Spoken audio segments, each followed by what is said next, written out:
plat qui se mange sans sauce.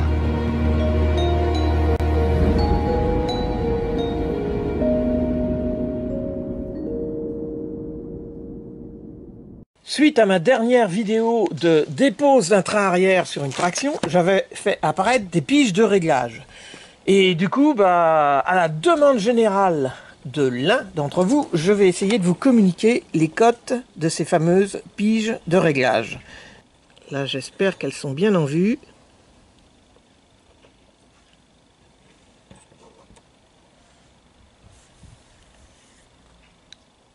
Voilà, ça va vous donner l'occasion de faire un petit peu de menuiserie, hein, si vous faites comme moi.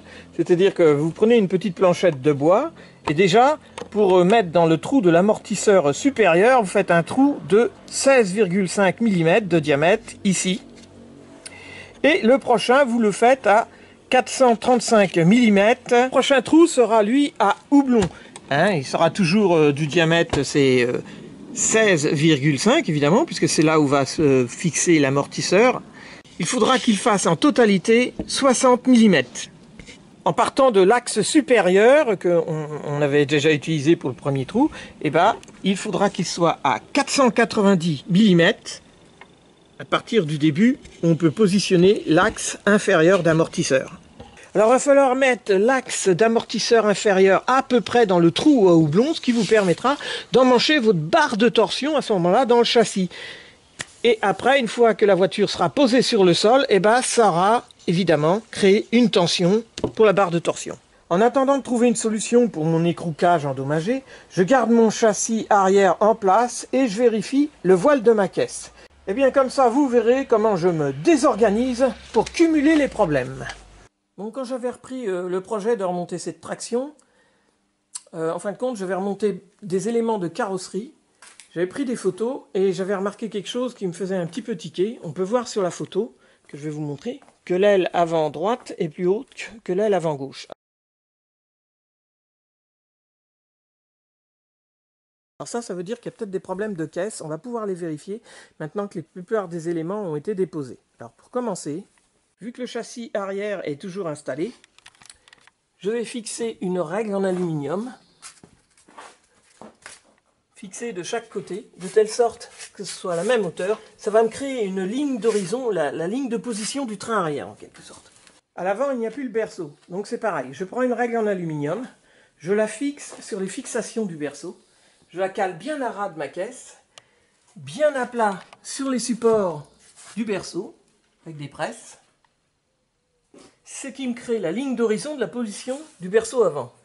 Alors une fois les deux règles bien alignées à la place des berceaux, il suffit de faire joindre les deux lignes ensemble et on s'aperçoit qu'en effet il y a un petit défaut. Le jambonneau avant droite serait plus haut que le jambonneau avant gauche. Bon, ça veut dire que cette voiture a dû avoir un jour ou l'autre un choc sous la roue avant droite. Elle a dû prendre un gros trottoir ou un gros cassis. Et puis du coup, il va falloir redresser ça. Alors on pourrait la passer au marbre, mais maintenant il existe des sellettes, c'est beaucoup plus pratique. Ou éventuellement, je vais voir de mon côté comment je peux faire, parce que ça va pas être simple. Alors si j'avais pu éviter ce problème, je pense que je l'aurais fait. Maintenant, bon, c'est pas évident, la caisse est saine hein, quand même. De toute façon, c'est pas la première fois que je vois une traction qui a ce problème-là. Hein. Ça arrive, hélas. C'est des voitures qui ont du vécu, comme je dis. Il y en a même qui ont fait la guerre. Bon, celle-là, c'est sûr, elle a fait l'après-guerre. Bon, j'en conclus que le jambonneau qui se trouve à droite, il faut que je le descende. Pour savoir de combien, c'est bien simple, j'ai retiré d'un côté la presse qui maintient la règle contre les supports et j'ai glissé une petite cale d'épaisseur. Maintenant avec cette cale d'épaisseur que j'ai bien ajustée, je vais vérifier que mes règles derrière, apparemment mes deux règles sont parallèles. Donc je vais noter tout de suite, je vais récupérer les petites cales et vérifier l'épaisseur qu'il me faut. Bon, revenu au jambonneau, je vais retirer les petites cales qui ont levé la règle de telle sorte à ce qu'elle soit au bon niveau. Maintenant, je vais pouvoir mesurer, grâce à l'épaisseur de ces petites cales, à combien il faut que je descende le jambonneau. Bien, en épaisseur, on peut voir que j'ai à peu près 4 mm et demi. Bon, alors pour fixer ma traction sur le sol, maintenant que je l'ai mis dans ses pinces et sa poutre, je vais faire deux petits trous dans le sol, mettre deux chevilles. Ça va me permettre de bien coller la traction au sol. Bon, alors cette caisse de traction ayant un petit défaut, c'est-à-dire qu'il faut que je descende le jambonneau avant droit de 4 mm 5.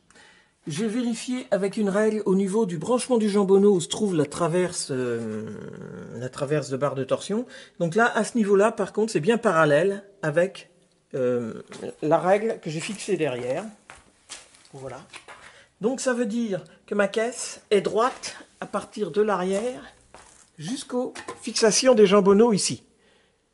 Il y a juste le jambonneau avant droit qu'il faut que je descende de 4 mm 5. Comme je vais exercer une pression à l'avant droit, ça risque de basculer à ce niveau-là, parce que là j'ai mis des cales exprès sous la voiture.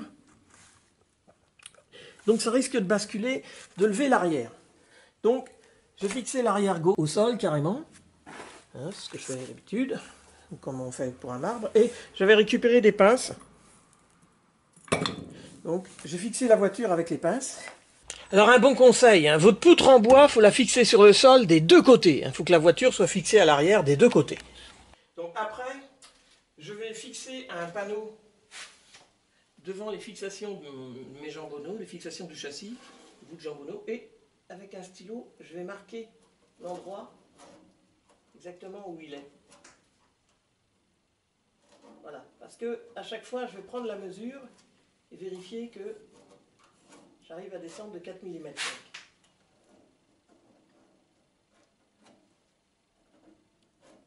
Alors évidemment, surtout, je repère les deux côtés. Hein. Ça va se tasser sur les cales. Bon alors j'hésite pas, hein, je fais autant de repères que possible. Donc, parce que je pense que je vais en avoir besoin.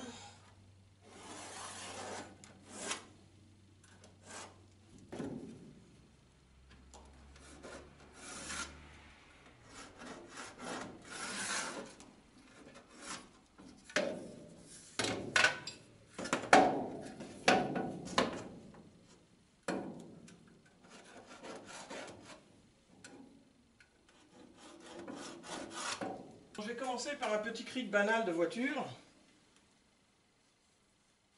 Je vais mettre là. Bien, pour redresser ma caisse de traction, puisque j'ai un petit souci avec un jambonneau, apparemment il y a eu un accident, cette voiture a dû prendre un gros trottoir à l'avant droite. Donc, j'avais, dans mon garage, j'ai de la chance, j'ai un morceau de béton à un endroit, ce qui me permet de mettre en pression un cric sur le jambonneau. Donc je le descends comme ça, petit à petit. Donc pour l'arrière, c'est bien simple. J'ai remis une règle qui me sert de pige en dessous. J'ai pu fixer l'arrière de ma voiture parce que j'avais récupéré des pinces comme ça. Donc sur un gros bastin. Bon, j'ai planté dans le sol, j'ai fait 2 trous dans le sol qui me permet de fixer le bastin à l'arrière. Il faut savoir qu'en dessous, à l'avant, au niveau de la traverse avant, je vais vérifier qu'une règle, normalement, c'est bon, c'est parallèle à l'arrière. Donc ça veut dire qu'il y a vraiment juste le jambonneau à descendre. Donc j'ai fixé à des endroits bien costauds, là où est fixée la traverse, quelques cales, ce qui permet de maintenir la caisse de la traction. Donc maintenant, il n'y a plus qu'à mettre en pression, défaire de temps en temps et vérifier que les deux règles seront parallèles. Bien, là, je l'ai mis en légère pression et on peut remarquer que même de ce côté-là, ça a descendu. Alors c'est normal, en fin de compte, les cales de bois sont en train de se tasser des deux côtés. Malgré tout, j'ai descendu un peu plus de ce côté-là. Donc cette légère pression déjà a agi sur le jambonneau. Il faut dire que c'est vrai que c'est de la caisse, hein, en tôle, il ne faut pas grand-chose. Donc ce que j'ai fait, comme je sais que j'ai descendu un peu plus de ce côté-là, je mets encore en pression. Et là, je vais relâcher la pression et reprendre les mesures. Parce que, en fin de compte, il ne faut pas que j'aille trop loin de ce côté-là, hein, on est bien d'accord. Sinon, il faudra que je remonte. Peut-être pas la peine. Et puis, surtout, comme c'est légèrement élastique, hein, c'est de la caisse en tôle, ça va reprendre une forme et il faut que je mesure à chaque fois. Alors c'est là qu'on va voir à quel point les caisses en tôle sont quand même assez fragiles. Donc là, il n'y a plus la pression du cric. Donc, comme les cales de bois se sont tassées, Cale de bois, j'ai eu un tassement de 3 mm. Et là, apparemment, j'ai pas fait grand chose. Hein. Je vais avoir 3 mm aussi. Bon. Donc il faut que je mette plus de pression. Alors, là, j'ai boosté la pression. Hein. Je vais insister encore un peu, parce que pour l'instant, c'est surtout le cale de bois qui se tasse. Donc tout de suite, je repère jusqu'où je suis descendu. En effet, les caisses en acier sont élastiques, c'est-à-dire que à chaque fois que je mets en pression, que je défais la pression, ça se redéforme un petit peu. Donc le but, c'est de retirer le cric et de vérifier que mes règles sont bien parallèles.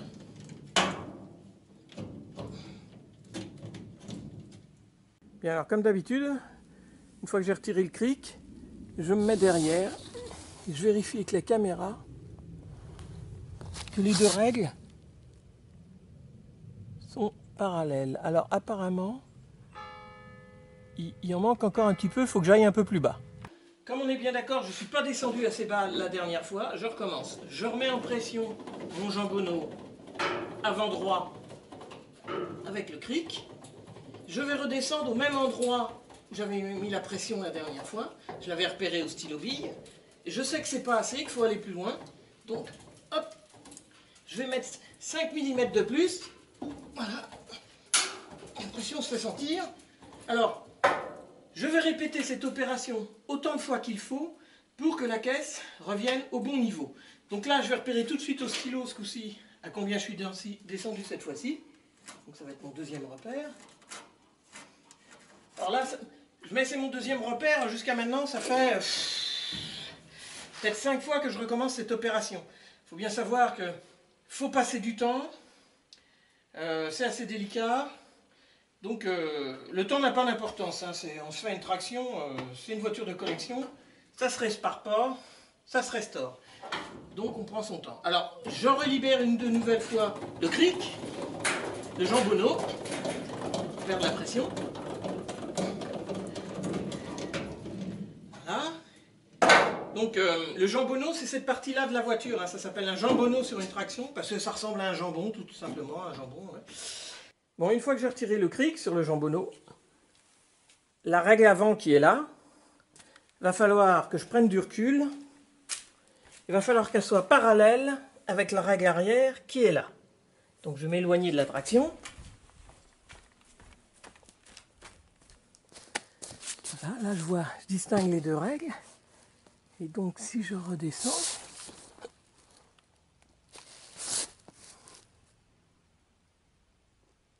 je touille après, c'est parallèle, mais il y a encore un tout petit truc, je vais le récupérer en faisant encore une pression.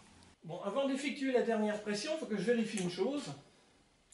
Donc il faut savoir que lorsqu'on appuie en pression sur un jambonneau, ici, que ce soit le droit ou le gauche. Si on appuie sur le gauche, ça veut dire qu'on tire sur tout l'ensemble de la caisse.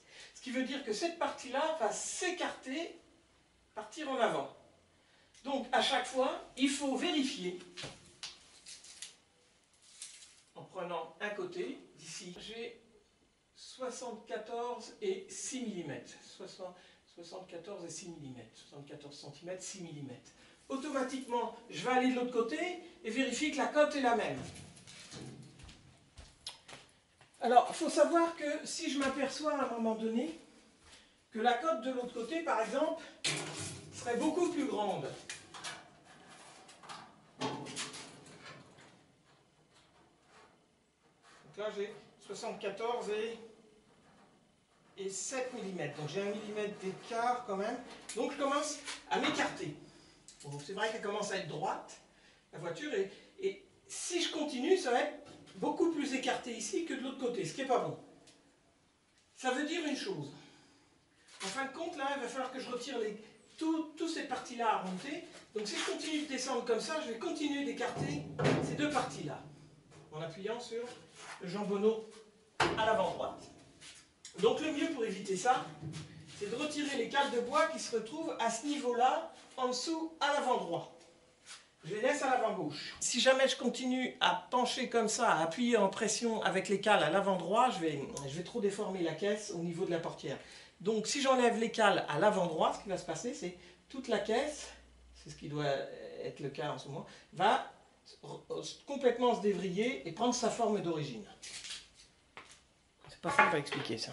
Donc là, je me retrouve à l'avant droit de la voiture. Je vais mettre un cric en dessous le jambonneau, là, tout de suite, pour la lever légèrement, la voiture. Je lève la voiture complètement. Je retire les cales de bois à l'avant droit, qui sont au niveau de la traverse. Voilà, au niveau de la traverse. Je laisse bien celle qui est à l'avant gauche. Du coup, je repose ma caisse. Voilà. Alors je remets mon jambonneau en pression. Le jambonneau donc toujours avant droit. Voilà. Là je mets 5 mm de plus que d'habitude. Okay. Je vais faire tout de suite un repère au stylo bille pour voir là jusqu'où j'ai été. Si jamais c'est pas assez, grâce à ce repère, au prochain essai je descendrai encore plus bas. Alors là je vais libérer la pression.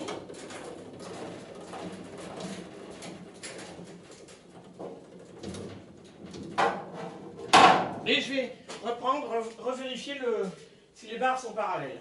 Je me mets derrière la traction. C'est pas évident. Il faut quand même avoir de bons yeux. Ah, il y a peut-être un tout petit ch'touillat encore. Un tout petit quelque chose. Je vais répéter l'opération autant de fois qu'il le faudra pour que les barres soient bien parallèles à mon bout. Alors, là, je vais atteindre le dernier repère. Voilà. Je fais une autre marque au stylo.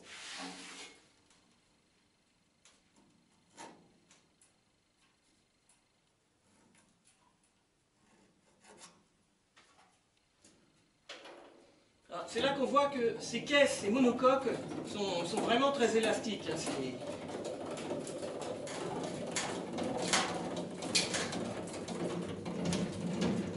je libère le cric. Alors par contre, si jamais j'ai dépassé un tout petit peu, c'est-à-dire que j'ai trop descendu le jambonneau, bon, mais c'est pas une complication, enfin, si on veut, je vais rajouter une cale de bois ici qui va coincer le jambonneau gauche pour éviter ce coup-ci que toute la caisse remonte. De l'autre côté, je vais prendre un cric, ce coup-ci je vais le mettre en dessous du jambonneau et je vais exercer une pression qui va faire le contraire, qui va le relever. Voilà. Voilà, je libère tout. La cale de bois ici. Voilà. Bien, comme d'habitude, je vais prendre du recul. Et maintenant, je vais vérifier que mes deux barres soient parallèles. Donc à un moment donné, je pense que là, ça ne va pas être trop mal.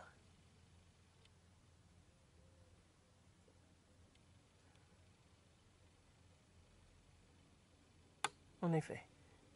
Là, c'est bien. Pour dévoiler ma caisse au niveau des jambonneaux, ce qu'il fallait, évidemment, c'était d'avoir des points d'ancrage pour l'arrière. Donc sur cette traction, sur les tractions à l'arrière, à cet endroit-là, c'est vraiment très costaud. On peut vraiment s'ancrer, il n'y a pas de problème. Des points de fixation, à l'avant, au niveau de la fixation des jambonneaux, c'est un endroit très costaud, donc ça permet aussi de se fixer, enfin d'avoir une portée. Et puis évidemment, bon, j'avais la chance que j'avais un muret, en fin de compte, qui avait un renfort déporté, ce qui me permet d'avoir un point d'appui pour appuyer sur le jambonneau, suivant le cas, en haut ou en bas. Je vais replacer ma règle ici à un autre endroit et reprendre les mesures. En fin de compte, la règle, je vais la mettre vraiment contre la portée du châssis et je vais reprendre les mesures pour tout vérifier. Bon, je viens de repositionner la règle en aluminium sur ma traction. Donc, elle est vraiment positionnée à ras où se trouve le châssis. Bon, j'ai revérifié que ma règle arrière était bien parallèle à mon berceau arrière, mon châssis arrière. Donc maintenant, on voit la règle avant, on voit la règle arrière. Si je lève tout doucement comme ça, on voit, pas de doute, les deux règles celle de l'avant, celle de l'arrière sont bien parallèles, elles sont bien ensemble. Ce qui veut dire que la voiture est bien droite, elle est redressée. Bon alors cette opération, j'aurais pu l'éviter franchement, ouais bah bien sûr j'aurais... Mais le problème c'est que ces voitures-là, comme je dis toujours, elles ont du vécu, donc des surprises comme ça, bah, on risque d'en avoir, hein. D'ailleurs, vu dans l'état où c'est actuellement, la fête n'est pas finie, hein, c'est clair. Alors on s'entend bien, un vrai marbre, c'est une grande dalle en acier, très rigide, sur laquelle on boulonne des guides. On pose la caisse dessus, ça permet de contrôler que tous les points d'ancrage du châssis, avant, arrière, les points de la direction ou des suspensions sont bien à leur place. Alors sûrement, à force de prendre des coups de trottoir à droite, une montée trop rapide sur un gros trottoir, moi ça va remonter mon jambonneau à l'avant droite de 4 mm, pas grand chose. Donc j'ai dû le ramener avec mes règles et puis mon cric au bon niveau. Alors imaginez, déjà c'est beaucoup de travail. Alors si jamais vous vous prenez carrément un choc frontal.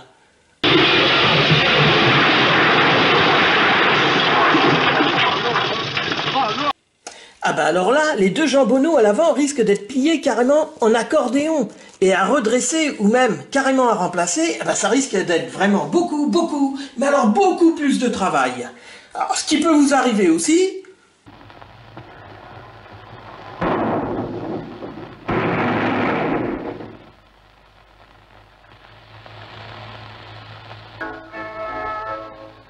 Tout va bien, la promenade continue. Ah mais non, tout va très mal. La caisse est tellement tordue qu'ils ne peuvent même plus fermer les portes devant. À mon avis, la promenade va être de très courte durée. Alors après un choc pareil, où soi-disant tout va bien, on va avoir beaucoup de difficultés à remettre cette voiture dans ses codes d'origine. Surtout si vous faites un arrêt sur image à un endroit bien précis, vous remarquerez que la géométrie des roues avant est carrément partie dans les choux. Pour ma part, le temps de la remise en ligne de ma voiture m'a permis de trouver une solution à l'épisode précédent, traction 11B, dépose d'un train arrière.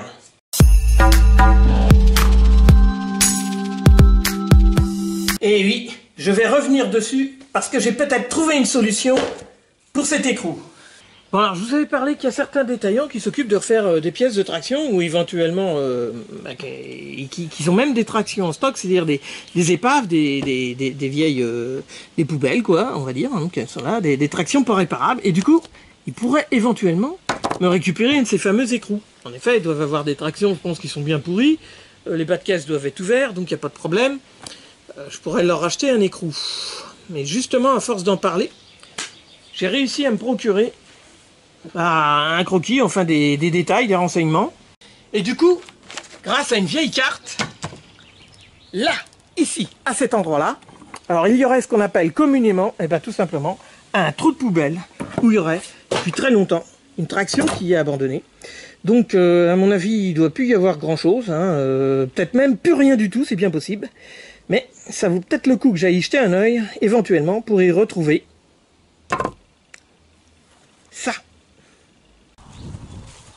Bon, et me voilà parti en pleine campagne.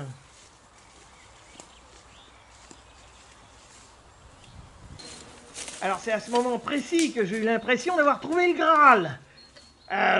D'accord. Admettez quand même que j'ai dû vachement m'en rapprocher. Hein. Bon alors, je me mets tout de suite à l'ouvrage. L'extérieur du bas de caisse, il était pourri, il était enterré. Il n'y avait pas de châssis derrière, ni de boulon derrière. Bon, j'ai ouvert la cage, et puis, j'ai pris l'écrou. Allez, je vais vous éviter de vous faire une trilogie qui va être interminable.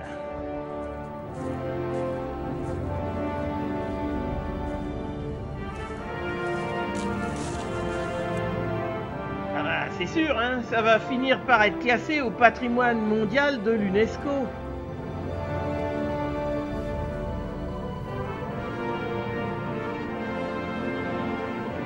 Ça donne l'impression qu'on a déposé une œuvre d'art dans le jardin d'Éden. De retour à l'atelier, mon écrou que j'ai bien graissé et bien fait marcher dans son boulon, dans sa vis. Voilà. Je vais le placer tout de suite dans le bon sens, s'il a un sens, dans sa cage. Avant de refermer la cage, je vais quand même le visser. Voilà. Parce que c'est ce qui me mettra bien en place l'écrou pour que la cage le supporte au bon endroit.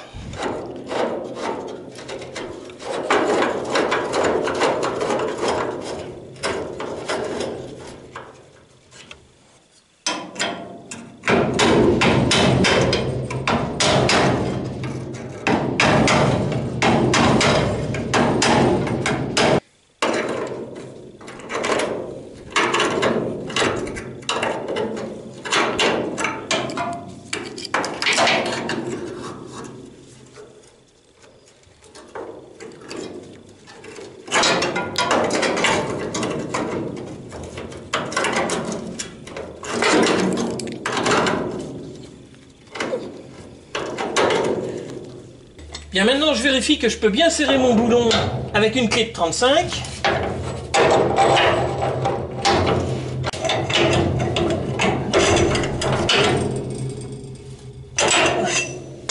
Parce qu'il faut que tout prenne bien sa place.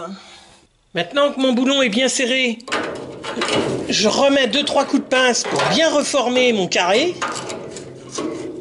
Je sais que la cage, l'écrou est bien en place puisque c'est le boulon de centrage qui le maintient. Donc là, je finalise le serrage.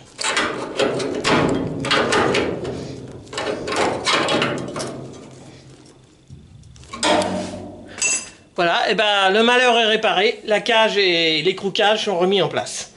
Je peux redémonter mes boulons de 35. Comme à l'intérieur de l'habitacle, je vais retirer déjà les boulons de clé de 26, les boulons de clé de 17 qui tiennent mon châssis. Et maintenant que je sais que je peux retirer sereinement mes boulons de clé de 35,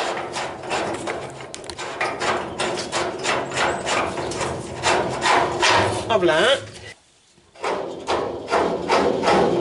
Le deuxième, je vais pouvoir dégager mon châssis de traction.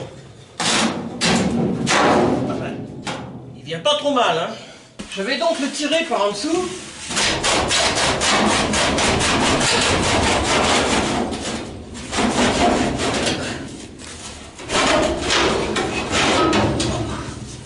Eh ben, ça aurait pu être pire.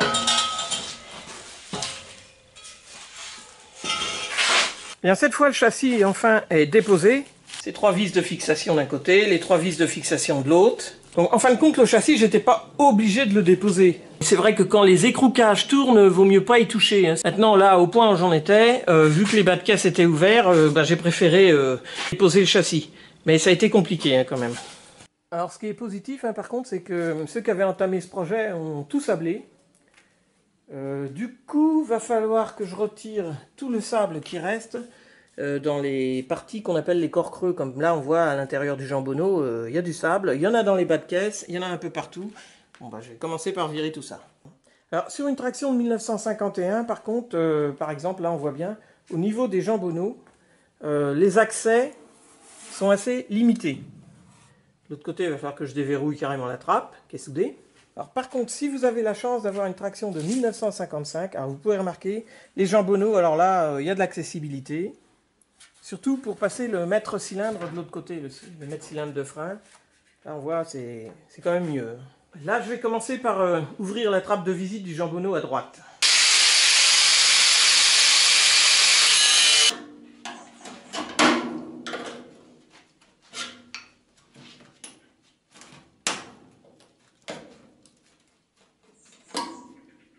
Alors, sabler une caisse, c'est bien, il n'y a pas à dire. Mais à un moment donné, faut penser à retirer le sable. Hein, parce que là, c'est sûr, elle va avoir du poids en plus. Hein. Alors, c'est pas bon. Hein. Bien, alors, je vais commencer par retirer le plus gros du sable avec une petite gamelle que j'ai découpée, comme ça. Parce que là, il y en a vraiment.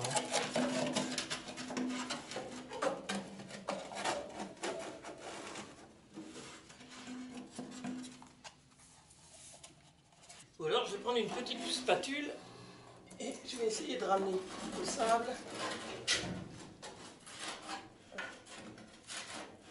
trous sous le jambonneau, exactement.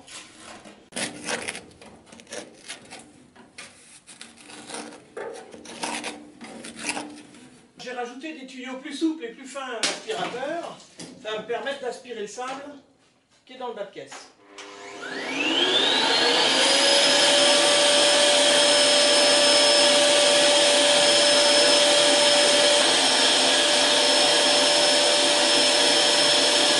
Bon, j'ai incliné la caisse de ma traction au maximum. Comme ça va me permettre, en soufflant avec un compresseur, de pousser le sable vers l'arrière, là où les bas de caisse sont ouverts.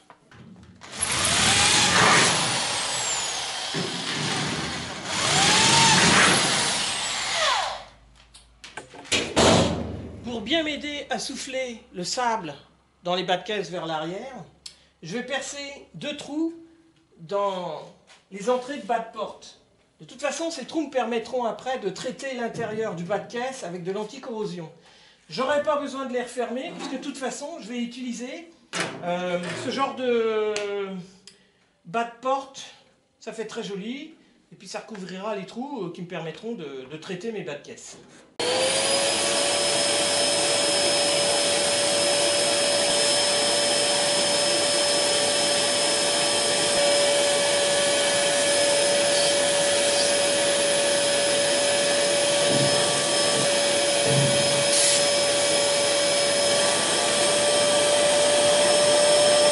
Bon, maintenant que j'ai passé l'aspirateur par les trous, les orifices que j'ai fait dans la caisse, je vais souffler pour pousser le sable vers l'arrière. Voilà. Il reste.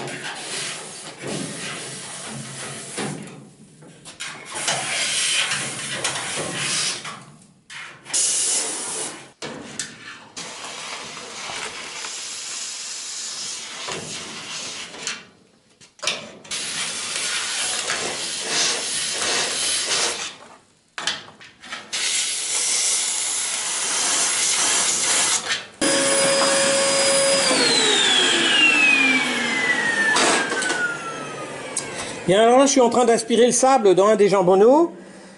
Faut que je souffle et que j'aspire le sable autant de fois qu'il faudra pour vider tout le sable qui se trouve dans la traction. C'est-à-dire, il y en a dans le bas de caisse. Donc là, j'ai soufflé aussi et aspiré par les petits trous que j'avais fait. Ça arrive derrière. Évidemment, bon bah, j'en ai déjà récupéré un petit peu là du sable. C'est pas la peine de laisser tout ça dans la voiture, faut le retirer. Alors maintenant, on va visiter le jambonneau de droit. Alors c'est pareil, hein, là le sable a été retiré, il n'y aura plus qu'à traiter.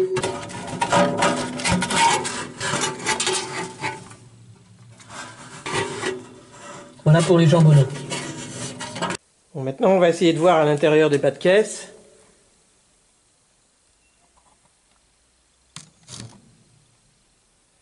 Bon, le sable, il n'y en a plus. Allez, un petit peu pour la frime, je remets un dernier coup de soufflette dans les bas de caisse pour être sûr de bien chasser tous les moindres, les grains de sable qui pourraient rester.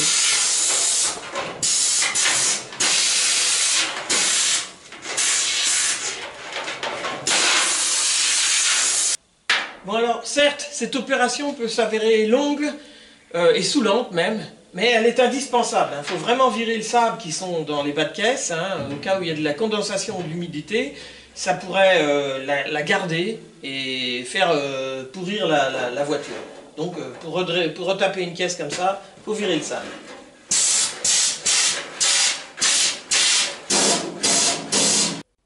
Bon, et ma caisse est remise en ligne, elle est désablée, j'ai retrouvé l'écrou qui me manquait. Allez, zou, musique de fin.